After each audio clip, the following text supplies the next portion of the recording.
Okay, please take us live.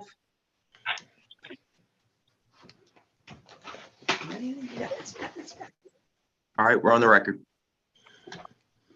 Good morning. It's January 31st, 2023. We're here on one single justice petition, which is matter 2023-J-0030, Wilmington Savings Fund Society versus John Malloy, Kathleen Kearney. My name is Vicki Henry, and I am the single justice hearing this petition today. Each side will have 10 minutes to present their arguments, and we will hear from Mr. Malloy first. Good morning, Your Honor. The first reason I'm actually trying to the wrong motion was sent up. It should be actually the landlord tenant instead of the tenant landlord. I've actually lived here for 20 years. It is 261. It should be 26.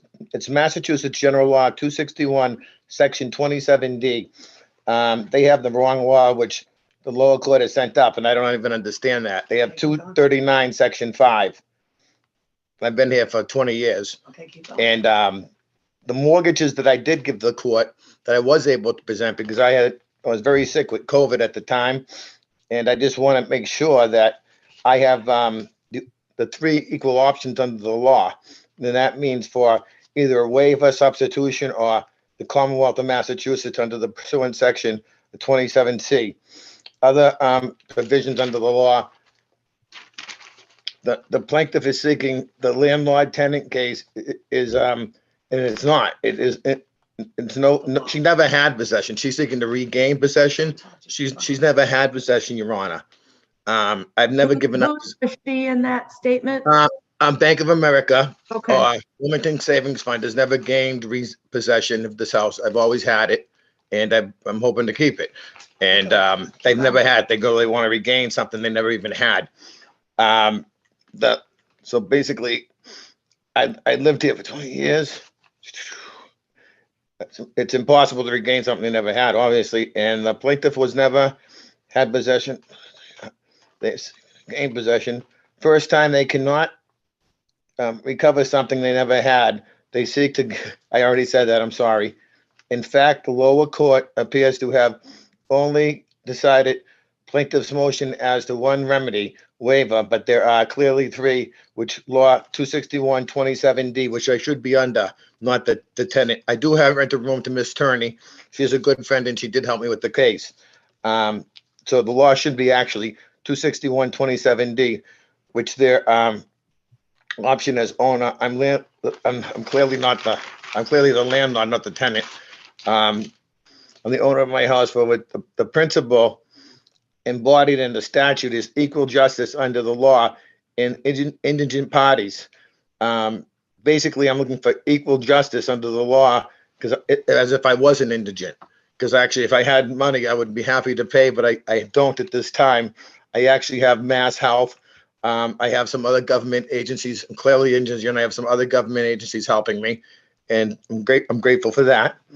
Well, I understand, Mr. Malloy, that you're alleging that you are indigent. One of the other standards is that you need to have a meritorious or a good, solid legal issue for the court to consider. The good solid issue is that the mortgages do not match. There's a confirmatory mortgage that I did put into evidence. And if you compare it to the mortgage that Ms. Kish, the 04 mortgage, the signatures, the 5-10-12 mortgage and they do not match. You can put the signatures next to each other. I clearly wasn't even, I wasn't even present. I didn't even find out about that mortgage until 2019. They called it a confirmatory mortgage, which I never signed and never even knew about. And it never even showed up on a title exam. That's really my argument, is that Massachusetts chapter 185C, the first and last division of housing court department, subject to section 14 of the notice under the seal, if chapter 244 by any party entitled to notice and to continue to occupy the mortgage premises whenever it becomes apparent to the court in summary process action that plaintiff may not be the owner or leaser of the property, the court is obligated to inquire the plaintiff's standing. In this case, the plaintiff never had standing. I always had standing. And Are you the saying reason I was the foreclosure, I I just asked- want to make sure I understand. Are you saying the foreclosure was on a mortgage you did not sign? that's right. That's a mortgage I did not sign, never even seen. The foreclosure was, and I don't believe it was even a legal foreclosure. It was only backed up by an affidavit. It was backed up by an affidavit. Go help me out, Kathy. The mortgage was only backed up by an affidavit 2 She's helped years. me a lot in this It was case. dated 2 years ahead. later. Okay, and it was dated by an attorney from Bank of America on September 5th of 2014. In 2016, this mortgage did not show up on a title exam when Judge Sabatis, the Chief Justice in Brockton Court, ordered that the house be sold due to the divorce decree. She also told John and the court that John did not have to sign, and she did not have the right to make John sign that mortgage. So therefore, the master, who was put on the house at the time, was dismissed September 30th. He withdrew. He withdrew his because he could not get the lender to respond to the short sale. John was trying to cure this debt. Ditech, which they were actually being sued at the time for. Okay, hold on. At the same time, Cheryl, which is his ex-wife, was in bankruptcy court at this time. Okay, she was in bankruptcy court of June of 2015, which Ditech did respond through Harmon Law. Greentree represented Harmon Law in her bankruptcy, and knowing that there was a master on this house from 2013 through 2016, ordered by Judge Sabatis. Okay, so if they were answering to her bankruptcy and not answering to the master who's trying to sell this house on a short sale, come to find out they were in the middle of a short sale lawsuit at the time. Also, the confirmatory mortgage that's dated 5/10/12, that's only backed up by the affidavit dated September 5th, 2014. Okay, that also backs up, kind of funny, a week and a half later, prior to that, on August 21st, 2014, the Justice Department had come down with the biggest lawsuit ever on Bank of America and all of the banks. $16 billion, Your all Honor. of the Okay, banks. so I'm gonna pause you. So I take it you are Miss Tierney, correct? Yes, I am. Okay. Yes, I am. And are you, so what's the legal error that you think that the judge committed here? Okay, when I went into the court I had COVID. Okay, we went into the court to our appeal, to decide whether we should have an appeal or not. John was sick, so I presented the confirmatory mortgage, which Ms. Kish never put in, the 5/10/12. She only put in the 4/17/04 mortgage, okay? And when was never ever put in the second mortgage. Why, I don't know, because Bank of America, when I recently just complained to the FTC about Bank of America having 2 fleet loans attached to this mortgage that John never signed in 04 and 05. Yeah, and when I never did sign them, Your when Honor. Fleet and Bank of America had already merged, so there could have been no way that he had fleet loans. They didn't even show up on the 2016 title exam that Judge Sabatis had ordered. Okay, now I argued this in court. I gave Ms. Kish a copy of the confirmatory mortgage. I also gave a copy to Judge Michaud. I also gave Ms. Kish 2 different discharges, and I also gave 2 discharges to Judge Michaud, who he reviewed them. After reviewing them, asked me what my point was. I said, Your Honor, my point is, if you put the mortgages side by side and John was not present at the time of the 5/10/12 mortgage, how possibly could they have changed? Because it's only backed up when we called the bank and asked the bank, why was there a confirmatory mortgage in 2019 that John wasn't even present for? Why could you? We didn't know about the initials on the bottom being. Right, they don't even match, that Your Honor. time. If you put the mortgages together, it's like my signature and my So my if he initials wasn't do there, not how could it match. change? They said I didn't need to be there, but my Okay, hold signature's on. there. Now, the FTC, which I just got a complaint in right now, they sent back, Bank of America sent back everything except for, the only mortgage they sent back was the confirmatory mortgage. And that is not the mortgage that Ms. Kish and Tucker's claiming that the 5/10/12 is the mortgage. It is not. If John was not present at the time, and it's only backed up by Bank of America's lawyer, that backs up to the lawsuit in 2014. If you really look at it, it's September 5th, 2014. That's what the affidavit is dated. The mortgage was never notarized. is why the reason why. Over 10 and a half years. Okay, The original mortgage was never is- notarized in this house. This is the reason And then why, they hold on. backdated it 2 years. This is they dated it 2 years later, okay? This is the reason why we believe that Bank of America, we handed you a discharge, okay? It's a The discharge of trust. Let me finish, okay? The discharge is Bank of America's trying to claim that it's a write-off from '05 fleet loan. Well, fleet didn't exist in '05 because in April 1st of '04, Bank of America and fleet merged. So therefore, John could not have a fleet loan in '05 that needed to be forgiven.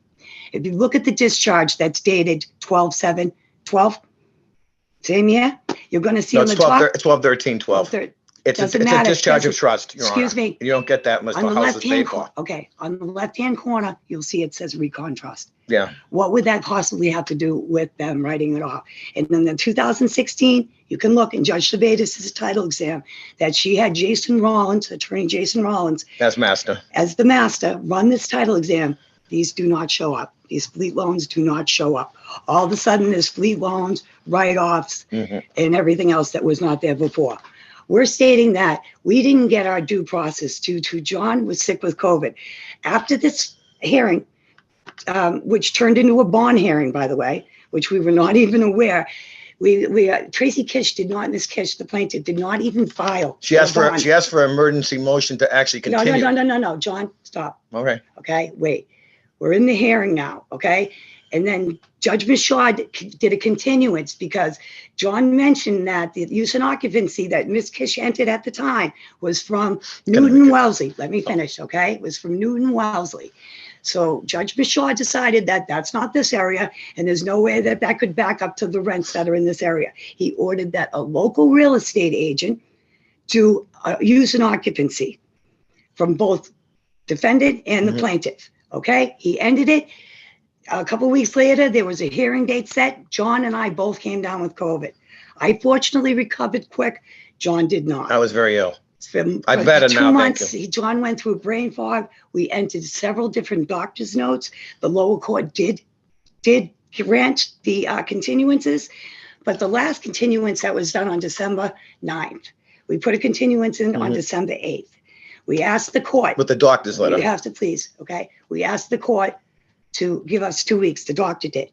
She asked on that day. So on the 9th, I called the court on the morning to make sure that it was accepted.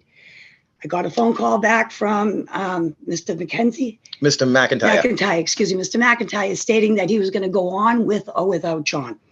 Now, ma'am, I don't know anything about occupancy. John's a real estate broker. I am not. This is not my wheelhouse. So therefore, I did not feel comfortable testifying without Mr. Malloy. But he continued on without him as if he was there. That's how he wrote it up. And he as even if I was wrote it there. as if Mr. Malloy was there. Did you offer any evidence that the rental value, fair rental How value? could I? I don't have it. I don't have any of that evidence. And She Mr. didn't Malloy offer it, and I sick. was very sick. And nobody could come in the house. I understand. I I don't understand. want to get anybody else sick. I understand your arguments. Thank you very much.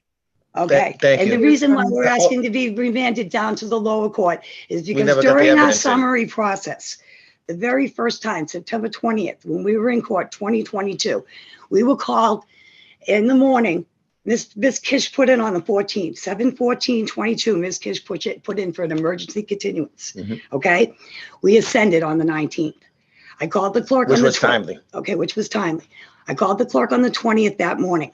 I asked the clerk, she said, usually when someone ascends to the motion to, and there's a motion to, you both agree that you'll get a continuance. I told her I didn't feel comfortable with that.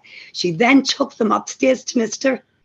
McIntyre, who then said to tell us we would get a new court date. Okay, end of it. End of I story. went food shopping. John dropped off this witness. We went on with our day. I got a call at 12:02. 12:02. Let me finish it, okay? Okay, Let me do it. At Yep. 12:02, the phone rang. It was the clerk. He told us that the judge wanted us into the courtroom at 2:00, which the judge, it's over an hour drive.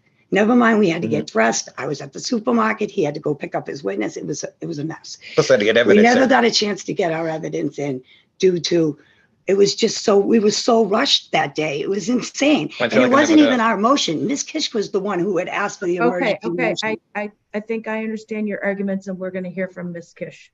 Okay, thank you, ma'am. Thank you, ma'am. Thank you, Your Honor. I appreciate it.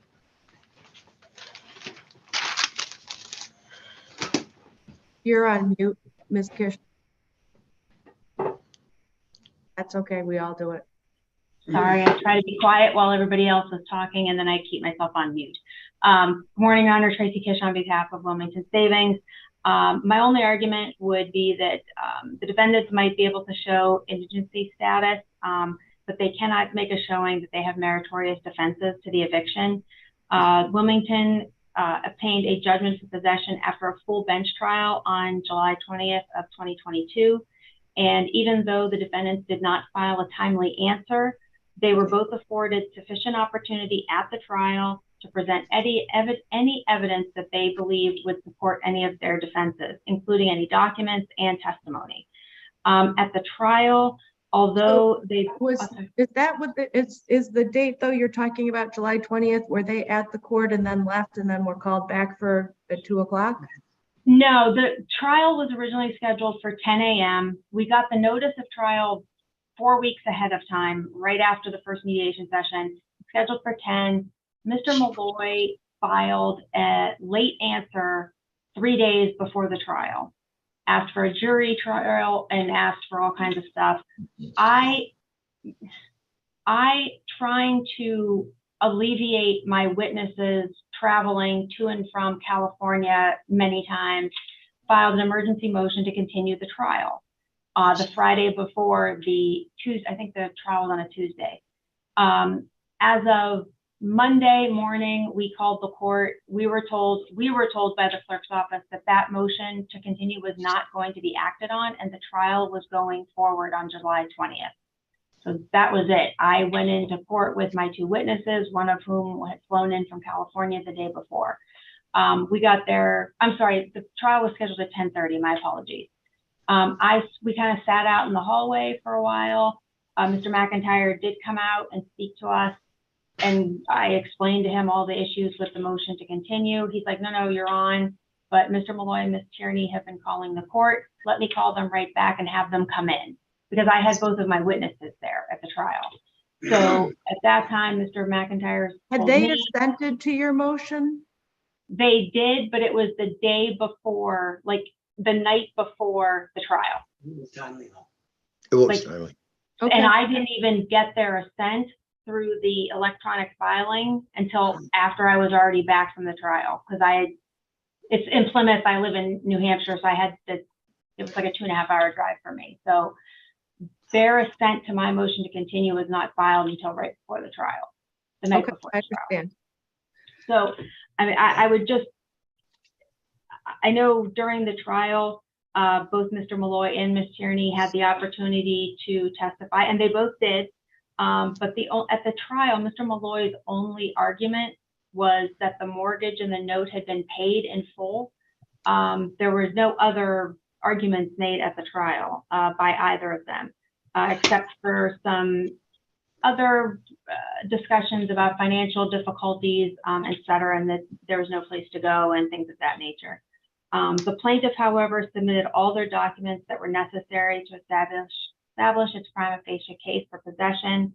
I would also argue that the bond amount that— Does the bank have an explanation or response to his statement that the signatures don't match? The original mortgage was executed in 2004. However, Mr. Malloy is correct that it was not notarized at that time. So there is on record a notary affidavit that was submitted into evidence at the trial, which actually clarifies that this gentleman actually notarized the mortgage on 2004. So that was corrected. And then the mortgage was re-recorded in 2012. And you think the signatures match? The signatures match, yes. And I would like to point out that this, again, was not any kind of argument that either of them made during the trial. This was an argument they made during their motion to vacate the judgment after judgment issued. And they did provide a copy of 2 discharges of mortgage that the Judge Michaud looked at, and they gave me an opportunity to look at. and neither of those discharges matched our mortgage. They were for completely two different mortgages, two different mortgage holders. So it was ruled at the motion to vacate the judgment that those two discharges were irrelevant because they had nothing to do with this particular mortgage. So that was addressed in the motion to vacate the judgment. Okay. With respect to the bond amount, my argument with this. So just to be clear, Okay. you're saying that the 2012 recorded mortgage is the same as the 2004? Correct. So when he says there was some sort of title examination performed by a special master, do you understand that argument? Can you explain it to me? I don't know what he is referring to because this is the first time they've made any kind of argument with respect to Mr. Malloy's divorce action or any kind of bankruptcy action. So I don't know. This is the first I'm hearing of it. So I'm at a loss. I haven't looked at their divorce documents online or anything like that, so I don't know. We didn't name Cheryl Malloy in this particular action because she was not an occupant at the property at the time we started the eviction, but she was a former mortgagor. So she is on the mortgage, she is on the foreclosure deed. But with respect to any divorce documents, again, this is the first time they've made such arguments, even with respect to any kind of title exam. So I can't address that this time, Your Honor. My apologies. Okay. Continue your argument. Thank you, Your Honor. I would just argue that the bond order that Judge Michaud issued was fair and reasonable. And again, it was based on an agent's testimony, live testimony, with respect to the fair market rental value of a property in Rockland. It's a single family home with about 1,500 square feet, 4 bedrooms, 1.5 baths. I know my agent put a range between 2,200 and 2,800 a month, and I believe Judge Michaud kind of cut it right down the middle at 2,400. My agent was not able to gain access to the interior of the property. He had reached out to Mr. Malloy and Ms. Tierney a few times before the rescheduled hearing on the bond, but nobody ever returned any of his calls or texts, so he was not able to get inside. He was, however, able to kind of do a drive-by, and at the bond hearing, did mention that the property from the outside is in okay condition, just some, nothing, roof not collapsing or anything like that, but maybe some paint chipping and stuff of that nature. So the bond order, I would argue, is fair and reasonable. With respect to the continuances for the bond hearing, Ms. Tierney was correct. The first bond hearing, I opposed their motion to waive the bond, but I based it on the HUD fair market value.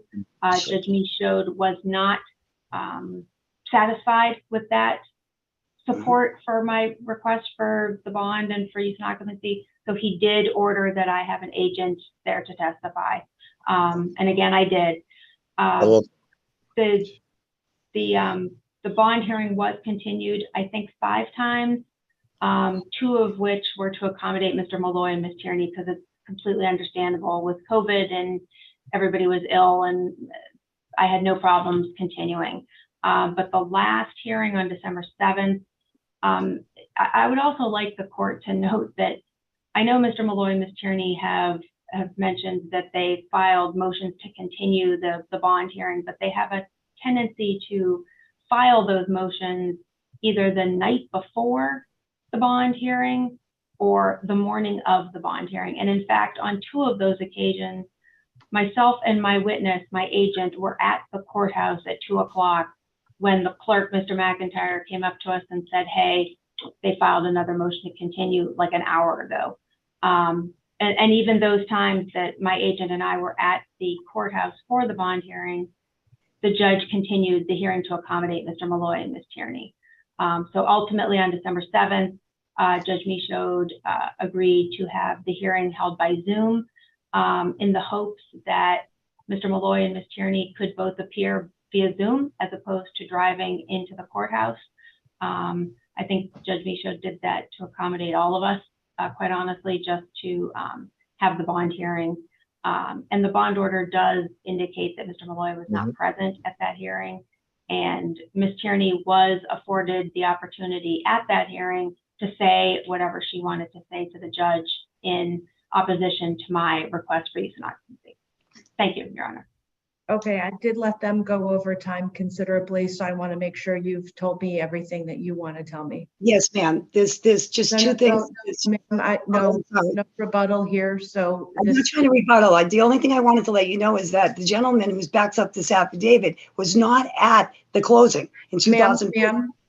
this is the time No. for the bank to talk, Okay, I'm sorry. and I was addressing Ms. Kish.